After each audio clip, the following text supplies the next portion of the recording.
Hi, welcome to the Writing Gals. We're four sweet romance authors staying up late, and we're glad you're staying up late with us. And tonight we're going to be talking about writing short. So we're talking about novellas and reader magnets and things like that, anything shorter than a full-length novel. And we have tons of questions. So if we get to be really long, we might finish the rest of the questions in another podcast, but we will try to go fast and see how many we can get done. But first, we're going to tell you what we have going on with us. So, who wants to go first and tell us what you're doing this week? I'll go. I was first off. Okay, so this week I am finishing up my book, My Mistletoe Mistake. It's been questionable if I would finish it on time because it's supposed to be to my editor by tomorrow, but I am in like the final, like the black moment has happened, and they're reuniting, and I just finished my writing with him just barely like pressing his lips to hers, and so I'm right at the beginning of a kiss, and then I'll be finishing it up tomorrow and sending it away. Hopefully it'll be okay. So Awesome. I'm just writing like crazy. That's great. Michelle, what do you got going on? I am just now reaching the midpoint of A Tree for the Billionaire, and I've had some family members tease me about my title a little bit, and I'm like, wait a second, don't make fun of this title. It's going to sell, because I believe it's going to. But I'm excited because I am writing like the quintessential billionaire in this book, and I'm really laying it on thick, all of the, characteristics that make up a billionaire, and really filling his world with this over-the-top wealth that he has. So it's been a lot of fun, and that's pretty much the focus of my writing life right now. I really enjoyed how you're writing this billionaire. Good. I'm excited about it too.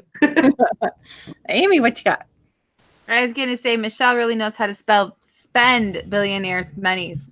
She's always like, I was looking this up today, and now Facebook thinks I shop at Tiffany's and all that stuff. So it's super fun. I will not be buying $64,000 yellow diamonds anytime soon. Someday that'll be on your list. But for me, I launched Marrying a Spy, and I did my 99-cent promo day yesterday.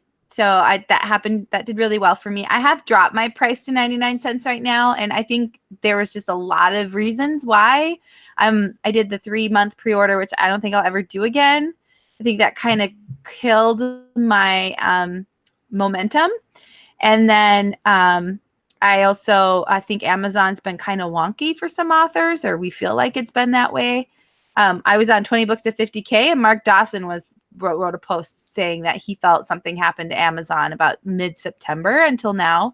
So it's good when high up indie authors start talking, because then you're like, okay, so it's not just me, like my teeny little pile of money that I get, like, okay, yeah, so there's something going on.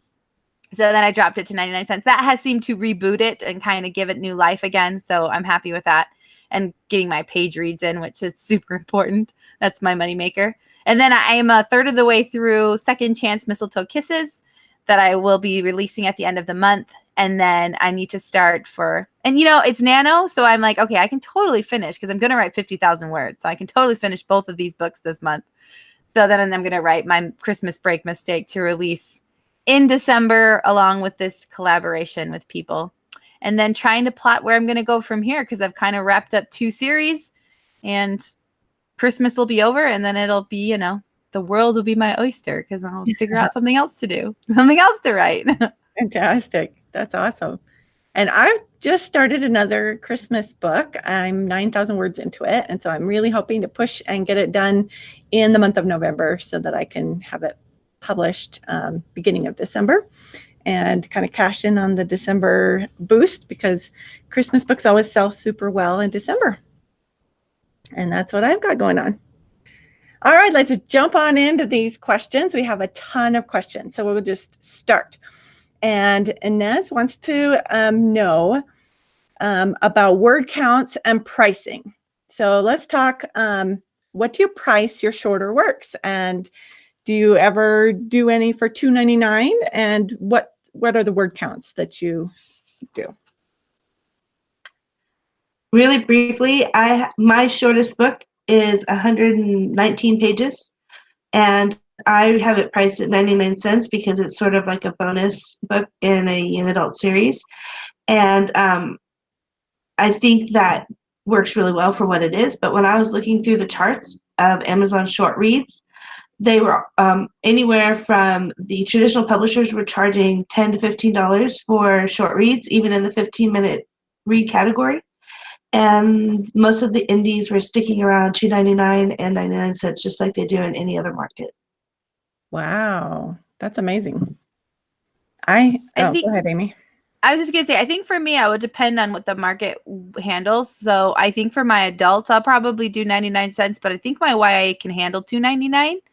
So I'll do $2.99. And I just kind of think, am I giving a deal to my readers? Like if they're only gonna get a short story, I want to make them feel satisfied but happy at the end of it. It's like, when you go to Dairy Queen and you get like their little mini blizzards and you're like, seriously, this is all I got for $4. I might as well spend an extra $1 and got a whole giant thing. Right. So I think, I want my readers to want to continue reading through my books. So feeling satisfied at the end that their money was well spent. So what's your shortest YA one, Amy? That'll be this Christmas one. And it was 35,000 words and I'm pricing it at $2.99. But because my other YAs, I'm pricing at $3.99, I'm going to keep this one at $2.99. Yeah, I think that's very reasonable. I have my 30,000 word book is $2.99 as well. Now I have a couple of 10,000 word shorter ones that are at 99 cents, and I feel very comfortable with them at 99 cents. I don't think I would feel comfortable charging more than that for them, just because it's, you sit down, you read for an hour and you're done. And I don't want to charge too much for that. Yeah. Yeah, I think the question more is, don't make the mistake of thinking it's not worth the money to your readers. Just because it's shorter doesn't mean that they're being robbed of anything if you give them the complete package, like the whole story. They want the experience as much as the time, so just make sure it's good. Yeah, great advice. All right, Emily asks, for a romance reader magnet, should it be 10,000 word novella with a happy ever after, or is it okay to do a prequel that introduces your characters and ends with a sweet romantic moment that promises more? So for romance magnet, do you want a complete story, or is it okay to just kind of start your characters off and leave them hanging? I would prefer a complete story myself, so that's what I vote for. That's what I would vote for too, just because I read a lot of romance, and if I read a story and it doesn't finish the story, I feel like, oh, I kind of got gypped. I don't know. It doesn't feel complete to me. Plus, Yeah, it would be weird to start a novel not having the complete story in the novel. You know what I mean? If the prequel is important to the story, then it should be in the story, I think, rather than aside from the story. So that's just my opinion. Yeah, readers would probably think you're just trying to make extra money or something, kind of like feel like you're cheating them and then making them buy more. I found one clean romance in the 15-minute reads, and it was so stupid. I'm just saying, it was just completely stupid because all it was a meet cute. That's all it was. They met, said hello. She's like, ooh, he's handsome. End of story. It was 4 pages. Yeah. So, and what's ridiculous about that is it didn't accomplish a whole lot. Now, how does she have that meet cute in the book? And if they read it on Kindle Unlimited, like I did, she made a whole cent on it. So there you go, lady. You made a cent on me tonight, but your story was ridiculous. So anyway. Well, we hope she's not watching. How did she even know who I was talking about? I'll tell you the title. No, I won't. I'm just joking. All right. Let's move on. Rebecca wants to know how to get a full emotional romantic experience with characters that the reader connects with, but while it's still short.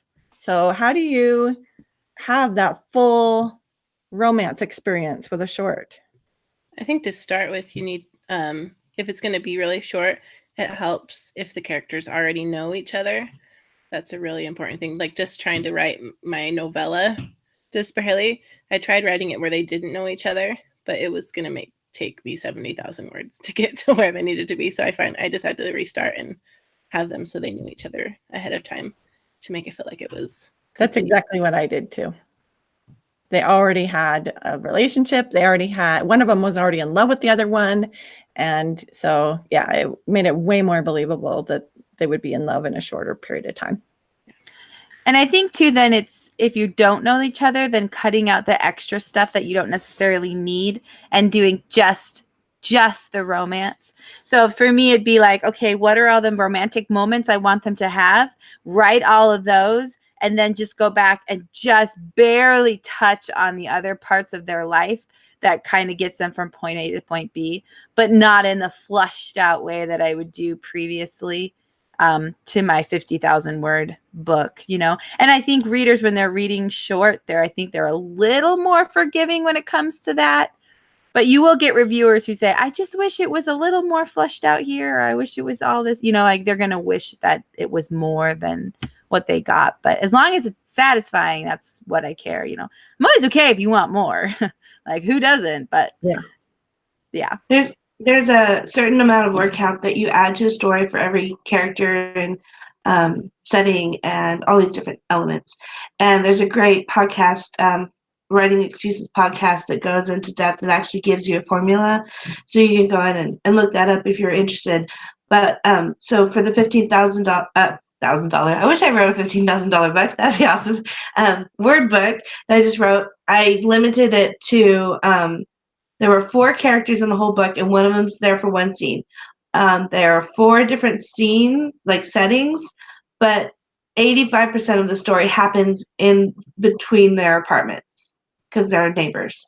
Like the whole story was these 3 people in this one setting. And that's why I was able to focus in and put it in such a short word count, because I didn't have to describe settings over and over again, and I didn't have to introduce all these characters. And so no subplots, no excess settings, no excess characters. Get it as bare as you can, and that's how you can get it down to that short period of time, besides the great advice of having them already know each other.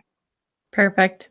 One other trick that I use sometimes with shorts is I will skip over a period of time. And so I will say 3 months later, you know, and then I'll go into, you know, they've been talking to each other for these whole 3 months. And so you can assume they've gotten closer to each other during that time.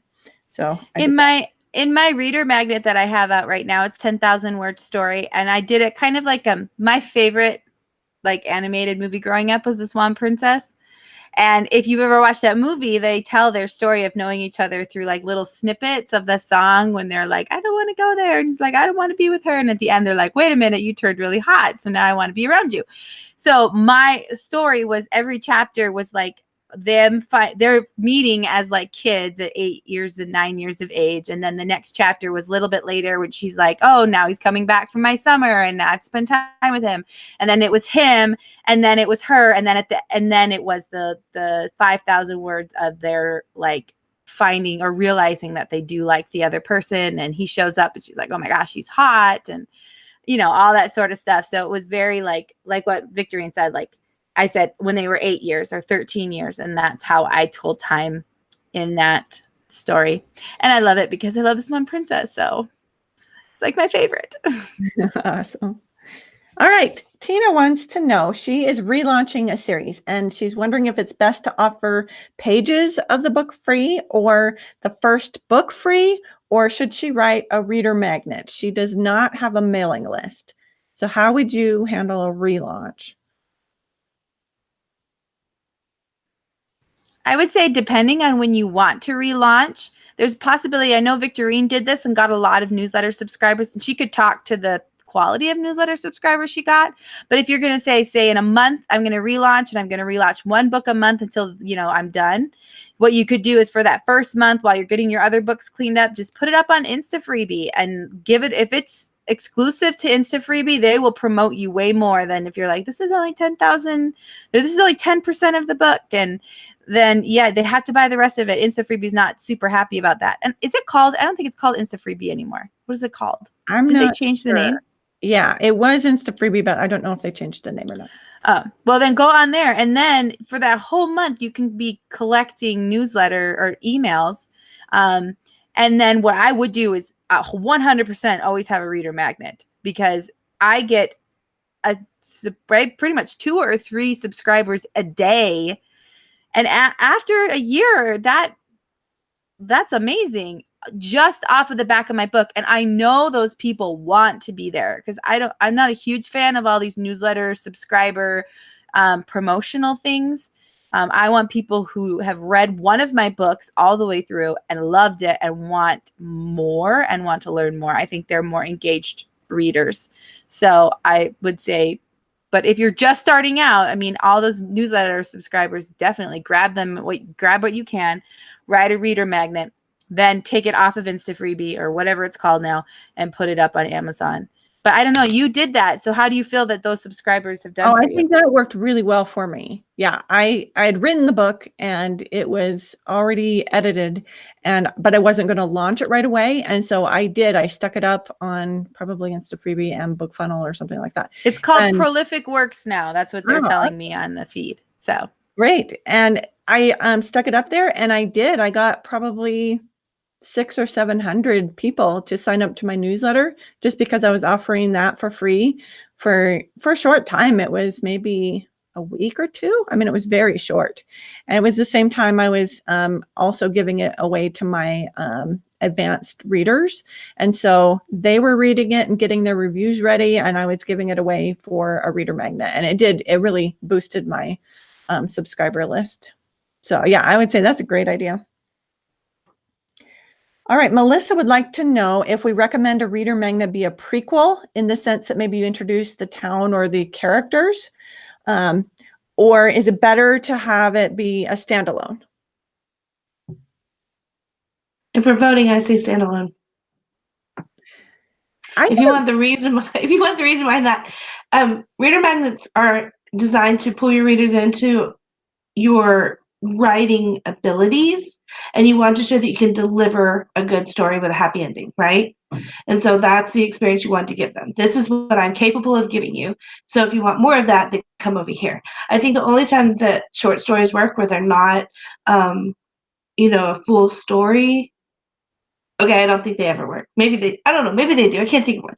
But I can think sometimes if you're writing a series where it's joined together by all the brothers, for example, you might tell the story of their parents or their grandparents in a little short story. It might be a freebie that you throw to your newsletter subscribers that you already have, just as a bonus, and not like it doesn't have to be as complete with conflict and tension. Maybe it was just a sweet little story of how they met and got married, and it's just like a little bit of background information. I wouldn't necessarily use that as a reader magnet, but it would be a lot of fun to throw it up on sale for 99 cents along with your series, because your fans will probably grab it up just because they want to get everything from this world. But yeah, if you're trying to do a reader magnet, you need to give the whole story experience. What if you're writing something other than romance, like a science fiction series or fantasy series? Much more workable in a series where you're telling an overall story arc. Yeah. And this is like an extra little piece, like a puzzle piece. It works a lot better in other genres than it is in romance, that's for sure. Yeah, because I remember reading in S.K. Quinn's book, her boot camp, self-publishing boot camp book, she definitely suggested to write a story based on the world that you have created already, just to give them a little extra because they still want more. But, of course, have it be so it can stand alone, but also be part of that world. Well, and in things like science fiction and fantasy, there are usually so many different subplots going on that sometimes it's a great way to really build up and introduce the background of a subplot that you don't have room for in your story. And that way you don't have to have the end of the story, because the end of that story is in your series, but it's a way to introduce this other storyline that you've woven in.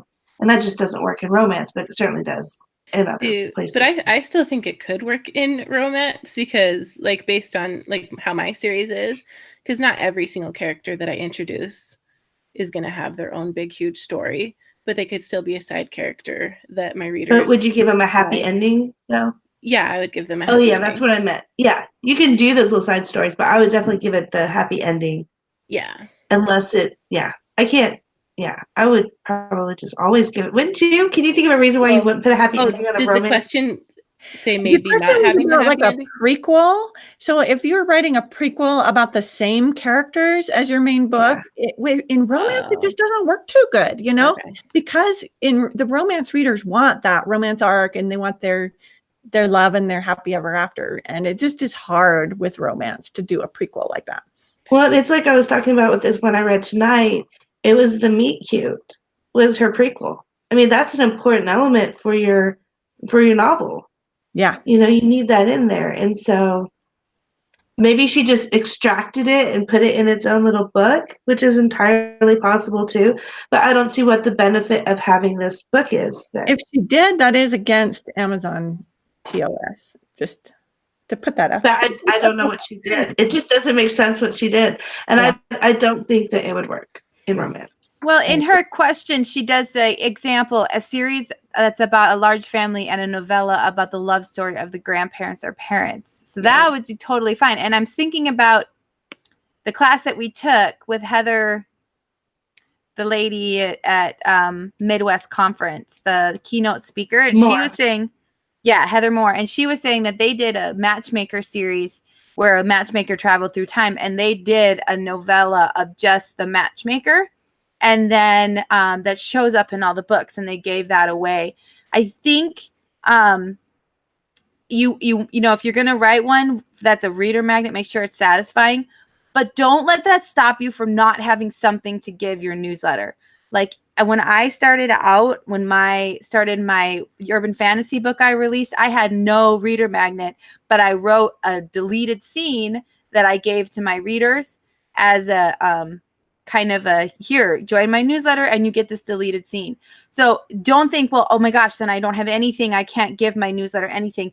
I mean, if you wrote something terrible and it's like a different ending, you can say, hey, read my first ending. Like you will get it. And you might think, oh, wow, this is bad, but I'm glad she didn't use that. But now I get a little more into the story. So don't let that stop you from having a reader magnet. But I would just then maybe not promote it on like Instafree or Prolific Works or anything like that, but give it as something to your readers. You want to be collecting email addresses no matter what.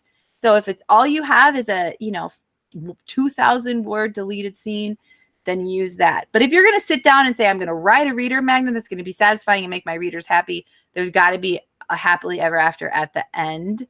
Or I think it has to pertain to the story. So like, I don't think the matchmaker had a happily ever after because all the books that she was part of was romance, but it was interesting to the readers because it gave you a head start on what's going to happen and how she's going to show up in all the other books. Yeah. See, I've read some of the books in that series and she really is just like this little figure that just kind of passes through and doesn't have any explanation in the books at all. And so it makes total sense that you would go ahead and write that little novella for that series. And that's something that those readers would love. I haven't actually read that little thing. I read Did it. you? Yeah. So was it something that readers would be attracted to if they hadn't read the series? Do you think? Oh, well, I read it first. And so. Oh, you did? So it worked for you to pull you into the series? Yeah. Well, there you go then. Perfect. But also because I just loved the author. So, That helps I'm going to too. read their book. All right. We have several people asking about what's the right number of characters and subplots to avoid going too long. And if you're going to write 10,000 versus 20,000 words, how do you modify your stories? So Michelle mentioned a formula from the writing, what is it? Writing excuses. Yes. So, But it's somebody else's formula they were quoting. But if you find the episode, they actually have it listed on the description of that podcast, and it gives you all the like numbers. Maybe I'll try and find that and post it on our Facebook group so people can see that, so that you can kind of get an idea of how many characters you want versus for whatever length that you want. As far as the romance arc, what I usually try to do is I try to just chop up however many words I want to write and chop it up in 4 or 5 different sections and make sure that my romance is increasing in intensity per section that I'm writing in. And obviously you want your dark moment to be right before your climax and happy ending and everything. And can I just say briefly too, like if you're picturing the story arc as kind of like that little graph that you always used to learn about in elementary school, that kind of thing, don't give it such a high peak if you're writing a short story. I mean, imagine if you're trying to climb a little hill really quickly, it's no big deal. But if you're trying to scale this mountain, it's going to take longer. And my whole point is like the more complicated and difficult your conflict is that they have to overcome to be together, the more words it's going to take to get them through it, right? And so don't give them like the worst, most impossible obstacle to their love if you've only got 10,000 words to bring them together. That's where you end up writing these 50, 60, 70,000 word novels, because it just takes a long time to get people through these really awful things. So just consider, Judy's like, yeah. I'm like, in my novella, I tried to add several things. Like, wait, no, I can't. No, gotta pull that out of there because the book's not going to be 70,000 words this time. I don't have time for that. So, yeah. It can be just as satisfying if it's just like, one of those like, oh, like in my book, my Christmas book, she broke his heart when they were teenagers, and now they're meeting up again years down the road. Well, the reason that she broke his heart was a matter of forgiveness and a simple choice in this book. It didn't require like this huge story arc to bring them together again, and so that's just something to keep in mind. Perfect. That's good. Good advice. All right, Stephanie has several questions. If you're writing a short that's part of your book universe, how do you indicate it? Do you add it on the cover, or do you say it's number 0, or how do you indicate that it's part of the rest of your world? Would you maybe just put, the series name and then a novella, like the Ridgewater High series novella or something like that? Yeah, that's a great idea, especially if it's being sold. Yeah. If it's for a reader magnet, I would say, just put it right on the cover and make sure the cover is branded the same as your other ones. And a lot of other genres, I see 0.5 and 1.5. And I see that too, yeah. That sort of thing, to indicate that it's between these books or it's before the first book. So. Now, can a short be profitable on its own? Does anybody have a short that they're selling that they're making money off of it? Okay. So I looked up the all-time earnings on my little 99-cent YA. This is taking into account the series is not written to market. It was before my to market days. I've made a total of $370 on it. But when it's been most effective is when I've run free promotions on it to push the other books in the series. That's really the reason I wrote it, and the only thing I ever intended it to be. But I have not run a promotion on it this year at all. It's just been sitting out there doing its thing, and I've made $66 on it this year, which is kind of cool considering that I never make any more than 54 cents on it. So, I'll read. That's good. I have what two. Is that, 120? I have 2 that are about 10,000 words each. I think they're around 11,000. And all time, what I've made from them, one's called The Truth Comes Out, and I've made 1,500 on that one. And the other one's called The Practice Date, and I've made 2,000 on that all time. And that's over several years. So yeah, they're not huge money makers. And I don't know if they ever could be unless I wrote a ton of them and then stuck them in a collection. I still don't think shorts are ever going to make you as much money as writing a full-length novel. And word for word, I think you just make more money on novels. So I actually went in and looked at what you would be earning on short stories, according to how Amazon has it set up. And if you obviously you can't put it for any less than 99 cents, for which you get 35-cent royalties. And then I've got what you would earn if it was just earning through KU Pages. So the 15-minute reads would earn you 1 cent if they read it through KU, or 35 cents. The 1-hour reads, which are 33 to 43 pages, would earn you 15 to 20 cents, and or 35 cents. And then the 2 hours, which are 65 to 100 pages, earn you 30 to 50 cents. So they're just never going to bring in tons of money. The reason so much of our money, we're making most of our money from Kindle Unlimited. And so the shorter your book is, the less and less and less money you're making. So to me, it just almost makes sense to not even have, the shorter your book is, once you get under 100 pages, it doesn't make a whole lot of sense to even have it in KU, because you're just not even going to be making that 35 cents anymore. Yeah. So it's a very kind of tricky situation. So I have a short, but not as short as that. I have my Fighting Love for the Cowboy novella. I think it's about 30,000 words. Now it is a spin-off of Marrying a Cowboy. It's told in the same town as that one is done in. But I'm not really doing much to promote it. It's made me 3,100 since I released it earlier this year. So it definitely, if you're going to write a short, I would try as hard as you can to tie it into something you have already, just so you could say, hey, if you like cowboys, keep reading this. Or if you want another fake marriage series, do this one. But there comes a point where you have to decide, is it making me money on Amazon, or would it serve me better as a reader magnet? And that's where you need to draw that, like, well, if it's only making me, $1 or 50 cents a pay, and then I have to really promote it, wouldn't it be better that if I pull it off and it gives me 1 or 2 newsletter subscribers that then go on to buy other books of mine? That's honestly going to be a little more profitable for you to do it in that direction. So I've considered, I don't know if I'm ever going to write in the Moose Falls again. So I was like, well, I might as well just pull it down and put it up on Prolific Works and just keep gathering newsletter subscribers, because it's going to make me more money in the long run than having it just sitting on Amazon dying in oblivion. So that's kind of where I'm at in terms of my novella I have. Well, I think for the very shorts, it makes sense to me to not put them in Kindle Unlimited and use them as a reader magnet. So you can have them up for sale for 99 cents or $2.99 or whatever, and use it as a reader magnet, especially if it's $2.99. You can say, hey, I'm giving you this $3 book for free in my, and then you can grab up whatever sales you get, and you're not exclusive to Amazon.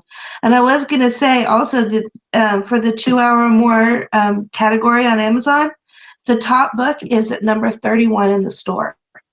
So if she's bringing in 50 cents a pop, she's actually making some really decent money with, that many pages coming in. And the 100th book is sitting at 9,063. So that's actually a category that's performing really well on Amazon. No. So it might be kind of a sweet spot if you look at the rankings. Good research, Michelle. You're on top of all this. All right. How often do you guys recommend switching out your reader magnet for something fresh? Whenever you have time. So I've had mine up for a year, and I don't really intend on changing it anytime soon. Maybe if once Fighting Love for the Cowboy gets out, I'll change that and put it up. But I don't really think because people are going to read it once and then get on your newsletter. So it's not like you have to keep providing free books to your newsletter. So I just do the one, and then maybe later on, if I get one, I'll say, hey, thanks for sticking with me. Here's another free book. But I don't think that'd really be something like maybe if it gets like super outdated, it's like 20 years down the road, and people are like, what are these weird smartphone things? It might be interesting if it was tied to one of your series that is no longer your freshest series, then it might be worthwhile to, change it up for something that wasn't going to go, sort of not out of date as far as like the kind of phone they're using, but out of date is like, what's hot for you at that time. Yeah, and you have to remember every time you switch something like that out, you have to change all the back matter in all your books to say something different, because I really push, the specific story that I'm giving away for free. Sign up for my newsletter and I have a little blurb about my story. And so that's a big pain depending on how many books you have. So hello, Amazon Victorian, still asking for the I know. if you're I would love listening. that. Change all the back matter in one upload. That'd be awesome. I'm still pushing for that. All right. Is it worth it to make your short stories or novellas into audiobooks? Does anybody here have an audiobook with a shorter one? So my Fighting Love for the Cowboy, I put into audio. That was the first one I did. I did it because it wasn't going to be as expensive. So I tried it. And let me see. I can tell you right now because I have ACX pulled up. So hold on one second. Wonderful. I Yeah, have that's sold 24. There are not very many of them. I probably not made my money back yet, but I haven't run a free day on it. I'm sure if I ran a free day on it, I'd see that number uptick. And once it starts dying, then it kind of goes away. So, you're going to have to keep putting into it. I would say if it's part of a big series that makes you a lot of money and you're automatically going to get read through no matter what, then definitely. But if it's just one random obscure one, I don't know if I would do it unless you're like, yes, I'm going to promote this. I'm going to do free days on it. This is going to be my moneymaker. Then maybe. Or you just do it for sentimental reasons and you're like, if I get reads on it, I get downloads. If not, I don't. And be okay with that lost money. Or you could do a royalty share. And eventually over a 7-year period of time, I'm sure you both would make your money back. But, it just kind of depends. Yeah. So I listened to Jodi Picoult. Did I say her name right? You guys know? I think Mermaid. Jodi Picoult? Picoult? That one? Picoult. I read the name, but I don't know how to say it. I think it's Jodi Picoult or something like that. Sounds like you're adding a syllable there. I don't trust you, Judy. I don't know. Anyway, her book Mermaid, I wonder why I was reading that one, it's a 1 hour short story, and she has an audio for it, and I listened to it because it's one of the read and listen for free books with Kindle Unlimited. And I have to say, just as far as like whether or not I would listen to a short book, it was totally worth it. It was great because I cleaned my kitchen and did some chores and had a full story experience while I did that. So I think it's definitely something that has a market, has a place. Just I don't know what the cost ratio is because the cost for producing is going to be lower because you're going to have fewer finished hours to pay for. So do you guys know how Amazon decides when they do these read and listen for frees or the drastically reduced prices? Like you can just buy it for $1.99. So I don't know what. If you buy the ebook, they usually have the audiobook at a drastically reduced price for you. Yeah. But I don't know how they determine price or anything. I'm sure it's by length, but yeah. Well, I've seen full-length novels that were down to $1.99, but like mine right now is at $7.47, which is a reduction. So are they indie? Yes. Oh, some of them have been. I don't know. I'm not sure. Maybe they're something to learn for another podcast. That's right. Usually what I tell people if they're asking, should I do an audiobook or should I not spend the money to do it, is I will ask them, how well is the ebook selling? And if the ebook is selling really well, then it's almost always profitable to do the audiobook. And if the ebook is not selling for you, it's almost always better to not do the audiobook because the audiobook is harder to promote than the ebook. And if you're having trouble promoting and selling the ebook, then you're going to have even a worse time promoting and selling the audiobook. So that's just kind of my short answer for that. All right. Jolene asks, do you find romance readers get frustrated with only 15 to 20,000 words versus maybe 20 to 30,000? Or do they want more, or are they satisfied with a shorter one? I've had some reviewers express that they wish they got more on my 25 to 30,000 word ones. Even though I feel like I gave them a complete story experience, I think sometimes readers just really want to dig into the meat of things, and short stories just can't give them that. So, but nobody's giving me a bad review over it. They've just stated in there, I liked this book, or I love this book. I just wish there was more, kind of thing. Yeah, I agree. I know, like, one of my favorite books is like 15,000 words, but I'm like, but I wish there was more still, because I loved it so much. so yeah, like they'll still like it, but they'll probably be like, but I loved it, so I want more. So I'm sure you always have that. Perfect. I think what you want to stay away from is that was way too short and I hated it. So if that's what they're reviewing, then maybe you need to revisit it. If they're just saying, oh, I liked it, but I wish there was more, that's a different story. But if you're not giving them a satisfying ending, then they're going to let you know. And that's where beta readers would come in and they would say, you can't do that. And then you'd have to go back and change it. So always get beta readers first if you're going to write short and you're not sure if you've got the satisfying ending that you need. Well, a lot of times it's about character development, and the reviewers will specifically say, like, I just didn't get his character. Maybe if I would have known more about his background, I would have understood him better. And that's definitely something to pay attention to. Perfect. All right, Rachel wants to know if there's any room for shorter things, like up to 10,000 words. Now, I don't have anything lower than 10,000 words, except for I do have a really, really short, like 2,000 word thing I wrote to introduce people to my science fiction book, but nobody buys my science fiction novel, so it didn't work. So I would agree with Victorine when she said that you should put multiple if you're going to do that short. I would do like an anthology where you just have a lot of short 3,000 word stories all in one. Because I could imagine if I picked up a book and I started reading and I got 3,000 words and it was done, I'd be like, did I miss something here? You know? So I would make sure if you're going to do something like that, then put it in more. And like Michelle said, if you do it that short, you're not going to really be making any money. So then what's the point of putting it up? Well, I said that, and then I looked at the 2 hour or more books and saw what the kind of rankings that those books are pulling. And I'm like, well, maybe you can, especially if you did it in a series. And you said a 2 hour?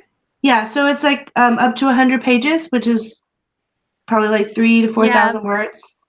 You know, and so it's because I think 30 or 40,000 words, right? Not 3 or 4. So the 350 words is generally like one page. It's a kind of a good estimate. So 100 pages on Amazon, you're saying would be a 33 or 400? What? Great. This is a writing podcast, not a math podcast. Are they talking about Are they talking about KENP, or are they talking about, like, when I look at my book on Amazon and you scroll down the page and it says it's 198 pages or whatever? I was curious about that. So Amazon says my book Sing to Me is 113 pages and my KENP is 119. Okay. So how many words is that? I'm just thinking 3,000 words would not take me 2 hours to read. I don't know how many words it is. I'd have to go look. My 10,000 word. Well, my 50,000 word my 50,000 word audiobooks are 5 hours. So if you divide that in half, then 25,000. So 20 to 25,000 would be, I'm guessing, considered a 2 hour book. My Judy's nodding, so I feel good. My book with 10,000 words on Amazon is showing up as 51 pages, and that's 10,000 words. So, yeah. So, yeah, 20,000 words. Okay. I was just thinking, so that would take somebody so long to read 3,000 words. Don't ask Michelle to do math, ever. Okay, but my point is that they're making money on their shorter books because they're selling a lot, and I know that there are a lot of people that really like those short lengths, specifically for like train rides and lunch hours and things like that.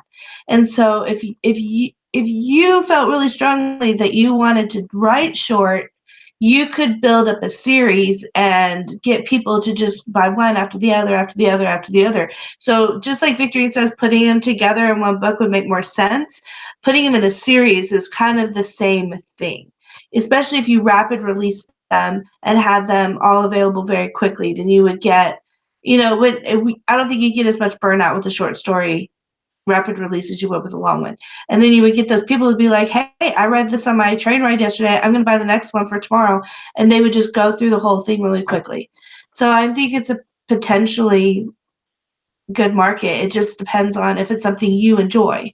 I would never say there's no way to make money doing this, so don't give it a try if it's something you want to do. I agree. And there is an art to writing a really good short story. My Yes. favorite short stories that I've read have this fabulous twist at the end, and I've read some that are 2,000-3,000 words that are awesome at the end. But it's very difficult to write a short story like that. So yeah, if your art is writing short stories, then go for it. But if you're trying to just rapid release and write a ton of short stories just to make money, I would say probably that's not where the money is. And I would say I had a much harder time writing half the length. Just it wasn't twice as easy because it was twice, half the size. It was actually that much harder. It was very tricky. Yeah, it is hard. So do you use different marketing / launch strategies for shorter works?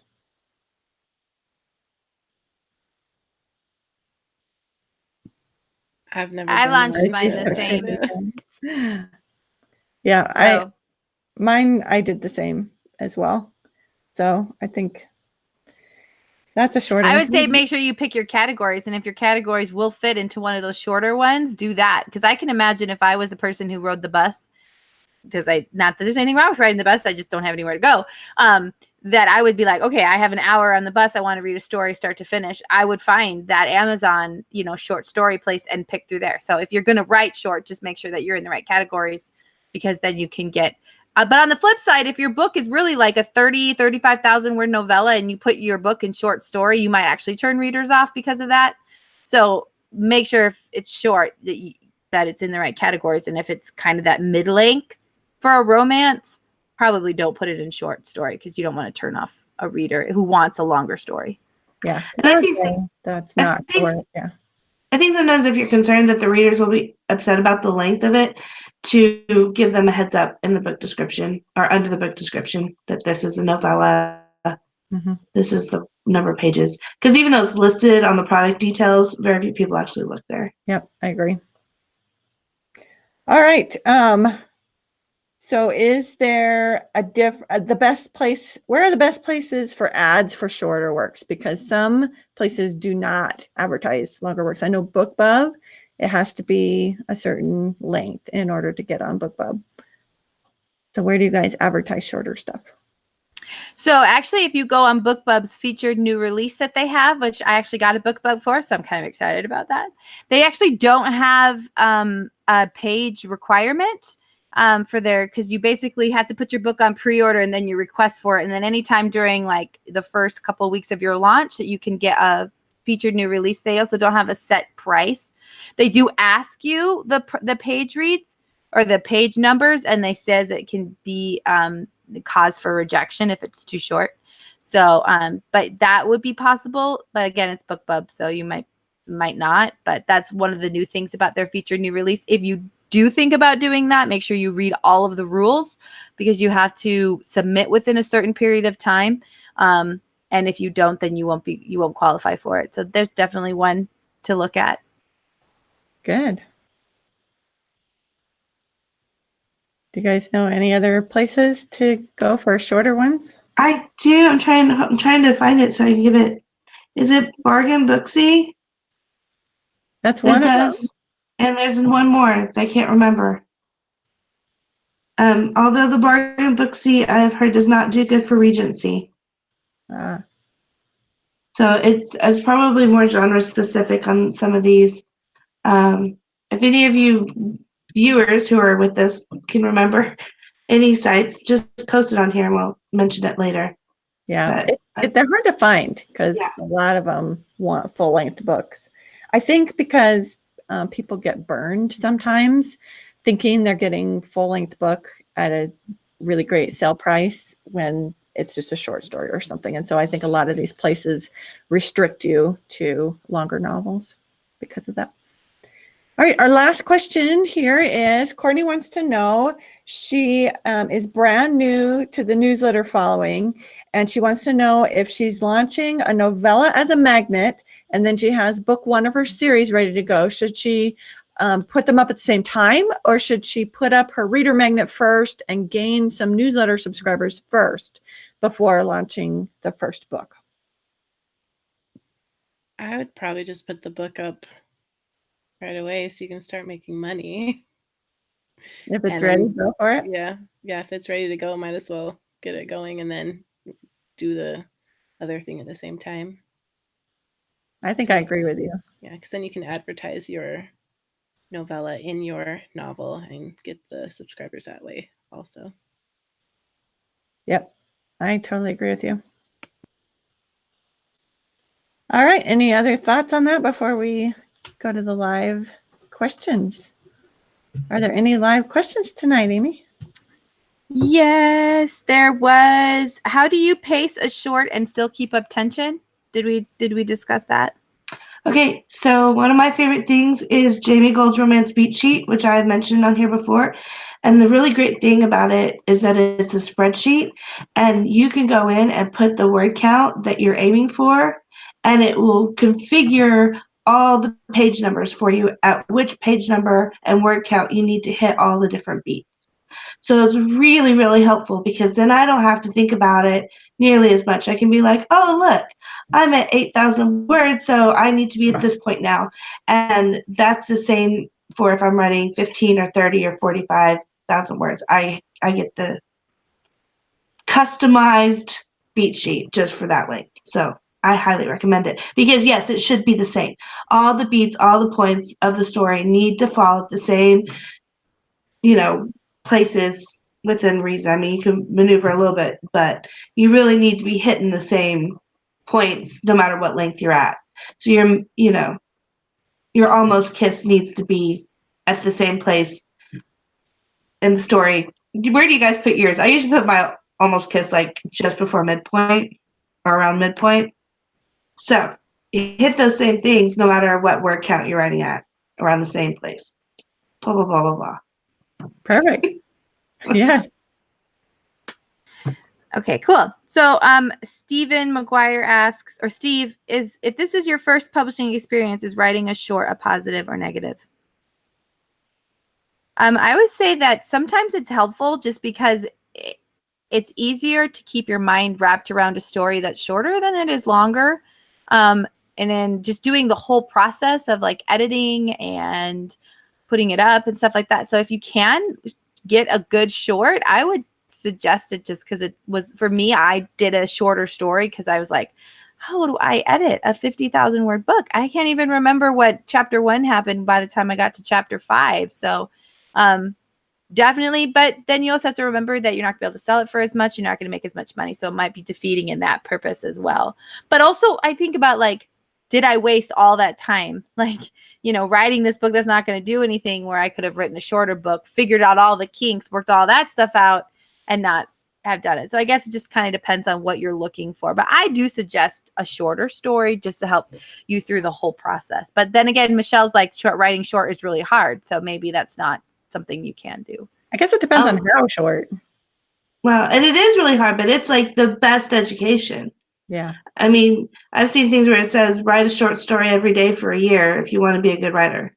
I mean, like the more it condenses your learning experience, I think it's a challenge, but if you're up for it, it's a great education process. Because and that's one thing that I actually tell a lot of people to write a shorter story because I think the biggest obstacle people have with publishing is getting a book finished. Like getting to that point, to that accomplishment of having finished a book is a huge hurdle for a lot of aspiring writers. And so maybe if they're not aiming for 50,000 words or 80,000 words, if they can do 30 or 40, they can get that book finished. They get to that point soon, just like Amy's talking about. Like it just lessens the amount of effort that you're putting in at that point with the editing, and it also reduces your costs. You know, editing is usually priced by word count or page count. You know, and so it's I think it's a good idea, but it is a challenge. Yeah, I think that's a good idea too. I would say go for it. All right, Amy, any others? Okay, yeah. So someone says, when you stick something on Insta Freebie or BookFunnel, do they promote it or do you still have to promote the link elsewhere? So I think, like I covered it before, I think they promote it if it's exclusive. They'll promote it more for you, make it more visible. But they do kind of promote it, just not as much. And then you would have to go and join the BookFunnel parties or the Prolific Works parties or whatever. And then everyone's sending it to their newsletters and it's all being promoted in that way. So Yeah, I think just on BookFunnel itself, they don't promote it unless you're joining in with other people and doing some specific promotion. Another one is My Book Cave. They're free, and you can put up a book magnet there and join in other promotions, and together everybody gets more subscribers that way. perfect. Craig says The Gift of the Magi is just over 2,000 words and is one of the most fondly remembered romances of all time. So if you want inspiration, read The Gift of the Magi for a short story. So Steve also asks, in this genre, what do you consider a full-length novel? I've caught hints that Judy writes longer, but just interested in what all of your average word counts are. So I would say 50,000. Yeah, 50,000 is what I would consider a full-length novel in sweet romance, or any romance, really. Historical romances tend to be longer, but I think 50,000, you could say that's full length. Some people say 40,000, but I think for me, that's a little shorter than full length is what I would say. But somewhere around there. Yeah, And I would say, agree. oh, go ahead, Judy. Oh, I'm saying, yeah, I agree, but mine are still 70,000 because I like them. Well, and I think Judy adds more subplots to her story. So if you're just going to talk straight romance, normally 50,000 is where you want to be. If you go any further than that, then it's kind of like, but YA is pretty, I know your Billionaire was still 70,000 words, but I think YA is pretty consistent that you can do longer, especially when you have more subplots going on. Okay, so someone says, can you put your book 1, 2, and book 3 individually in KU and also at the same time have the box set? So yes, you can do that. You can do 2 places, right? Yes. If any of the books are in KU, though, the box set cannot be sold anywhere else. So you can't have some books in KU and some books not in KU, and then the box set be sold wide. As if any of the books in the box set are in KU, then you can't sell it anywhere else.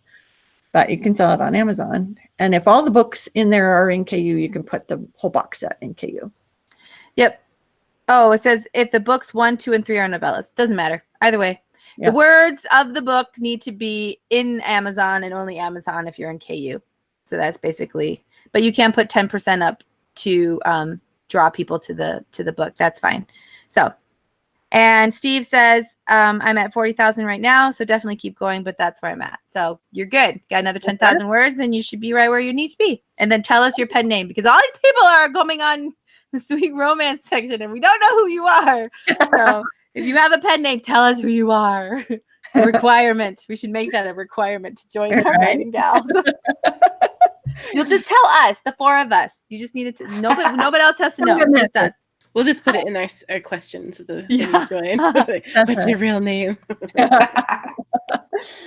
So I just wanted, before we got off, can I mention Kindle Singles really fast, because it's like this ghost Amazon thing. It's kind of crazy. So Amazon built this whole sort of publishing arm, but it's not one of their actual imprints. It's like one of the little things they do. Oh no, it's like an experiment or something. They call it Kindle Singles, and the concept of Kindle Singles is that the book is written to the length it needs to be.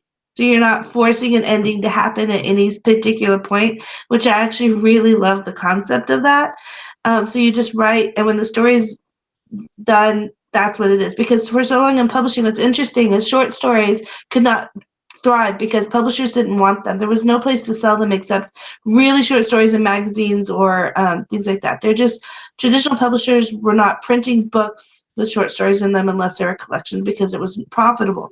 And so when the age of digital books or ebooks came along, then suddenly there was a way to sell these.